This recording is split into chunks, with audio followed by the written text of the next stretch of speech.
Miércoles 30 de agosto, amigas, amigos, bienvenidos y bienvenidas a un episodio más de su podcast favorito, Los de Mercados, traído a ustedes por Ejo Tu S Consultoría y Portefondeo. Bienvenidos al podcast que los llena de las noticias más importantes e interesantes sobre economía, finanzas y negocios, el podcast que siempre los mantiene con temas de conversación y que de manera sencillita les informa sobre cómo se encuentran los mercados al día de hoy. Empezamos. Empezamos hablando de cómo amanecieron los mercados. El día de hoy tenemos mercados positivos con el Dow Jones incrementando 20 puntos antes de la apertura, un 0.06%. El S&P 500 está subiendo un 0.08% y el Nasdaq arriba un 0.17%. Ayer cerramos con un día muy positivo, pues el Dow Jones cerró arriba 292 puntos a un 0.85%. El S&P 500 incrementó un 1.45% y el Nasdaq un 1.74%. Tenemos este día de ayer siendo el tercer día consecutivo para el mercado a medida que estamos viendo un cierto rebote al cierre este mes. En este penúltimo día de agosto vimos, como comentamos, un gran incremento por parte del Nasdaq y parte de este optimismo es debido a datos económicos señalando que la economía pudiera estar desacelerando.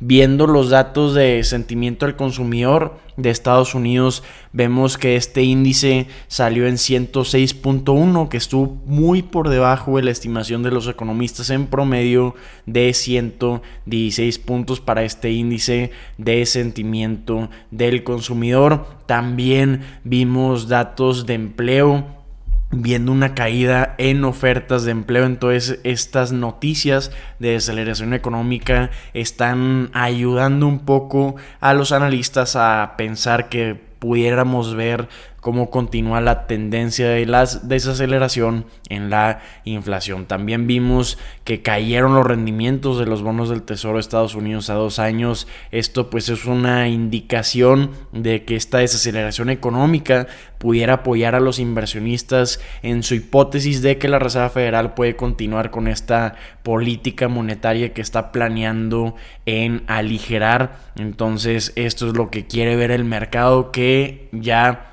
sea menos restrictiva la política monetaria, y por eso se ayudan con estos datos que están diciendo en Estados Unidos ahora que bad news is good news, es decir, las malas noticias son buenas noticias para el mercado.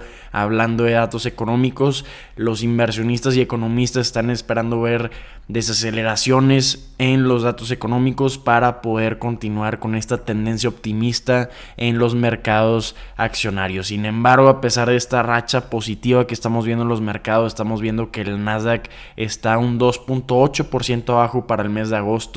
Quedan solo 2 días. El Dow Jones está bajo un 2%, al igual que el S&P 500 para el mes. El día de hoy vamos a estar viendo datos de empleo privado.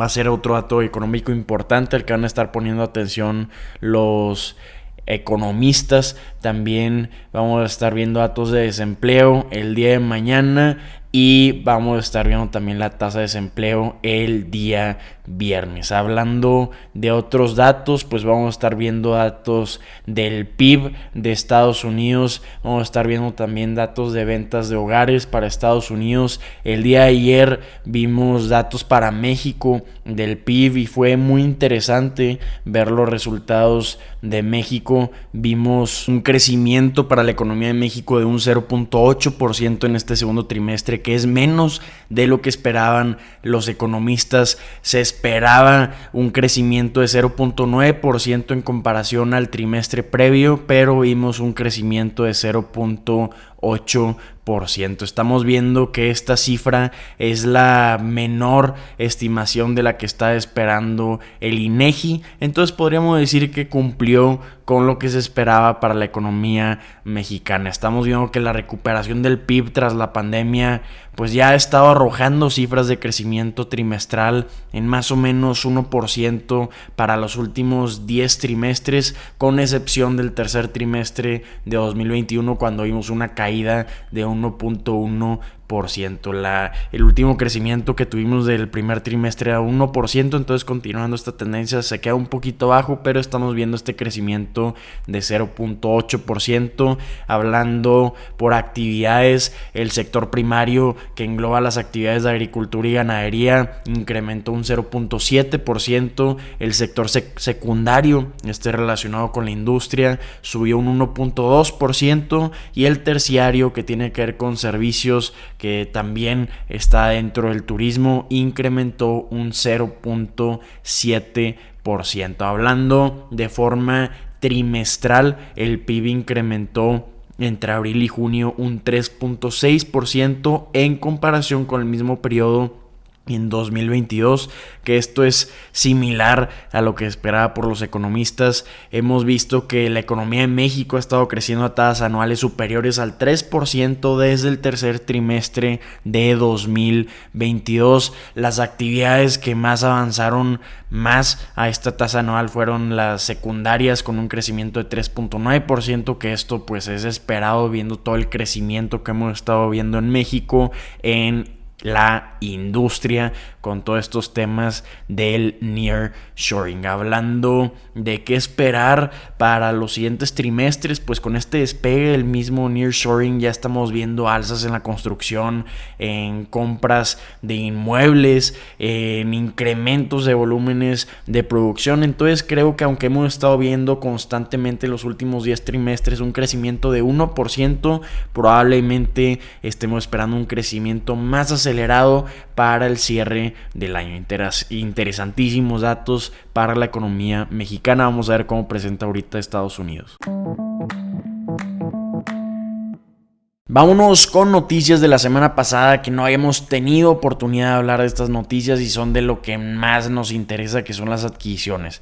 Esta noticia tiene que ver con la adquisición de Subway, esta cadena de comida rápida de Estados Unidos que todos conocemos por sus increíbles sándwiches. Fue adquirida por Roark Capital, una firma de capital privado de Atlanta. Va a adquirir esta empresa de las dos familias fundadoras de Subway, que han sido propietarias de esta empresa por más de 6 décadas, más de 60 años. Entonces, lo que están diciendo estas familias es que todo lo que se va a recabar por esta adquisición por las familias va a ser donado a las fundaciones a las que están afiliados los fundadores. Entonces, va a ser un cambio muy interesante el que vamos a estar viendo para Subway. Vamos a ver muchos cambios en su marca, en su operación, porque va a pasar de ser una empresa familiar a ser una empresa que es pues de propiedad ya de una firma de capital privado. No se revelaron los términos de este acuerdo, pero podemos ver que antes era de $9,600 millones la oferta que había hecho Roark Capital. Había acordado pagar $9,000 millones si se llega a un acuerdo, pero Subway estaba buscando más de $10,000 millones, entonces probablemente llegaron a un buen acuerdo. Estamos viendo que el director ejecutivo actual se va a quedar siendo el director ejecutivo con todo y esta adquisición, John Chidsey, que es el primer director ejecutivo de la empresa que no es de la familia de los fundadores. Entonces, lo que está comentando este director ejecutivo es que Subway se va a beneficiar de la gran expertise que tiene Roark Capital en las franquicias, en las órdenes en línea y estrategias, y también en el desarrollo internacional, a medida que Subway está buscando añadir 23,000 sucursales más en el mundo en los próximos años. Entonces, sí tiene razón el director ejecutivo John Chidsey de estos comentarios de la expertise de Roark Capital. Roark Capital está compitiendo con otros 10 inversionistas que quieren adquirir a esta empresa, pero si vemos a Roark, probablemente iba a ser el que iba a quedar como campeón de esta competencia, porque tiene muchísimas marcas, es inversionista en muchísimas cadenas de comida rápida. Entonces su expertise era un propietario natural para una empresa como Subway. En 2020 Roark Capital es pues inversionista de una empresa llamada Inspire Brands, que había adquirido en 2020 a Dunkin' Brands de Dunkin' Donuts por $8,800 millones.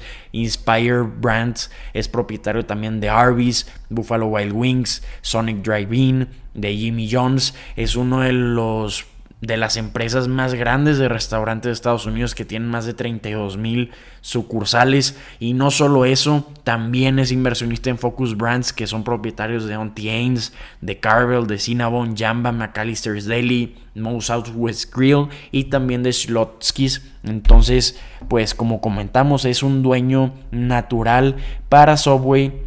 Entonces va a ser muy interesante ver los cambios operacionales y estratégicos para esta empresa, que es la octava cadena de restaurantes de comida rápida más grande de Estados Unidos por ventas.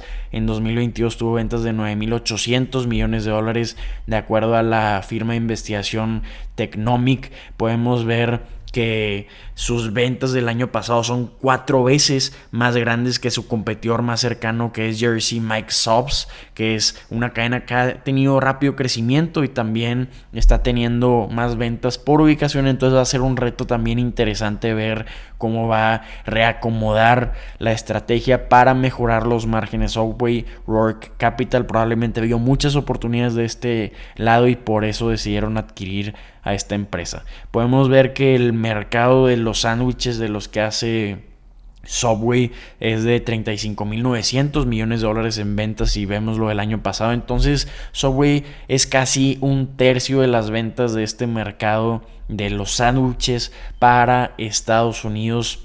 Podemos ver también que desde 2012 las ventas para Subway han estado en declive fuertemente. En 2012 fueron en el punto de ventas más alto, cuando era de $18,000 millones, y ha estado cayendo con estos años, con muchísimos cierres de sucursales y también franquiciatarios saliéndose de pagar esta marca para Subway. Hablando de 2020, ¿cuál fue el impacto? Pues tuvieron que cerrar 1,600 ubicaciones en 2020.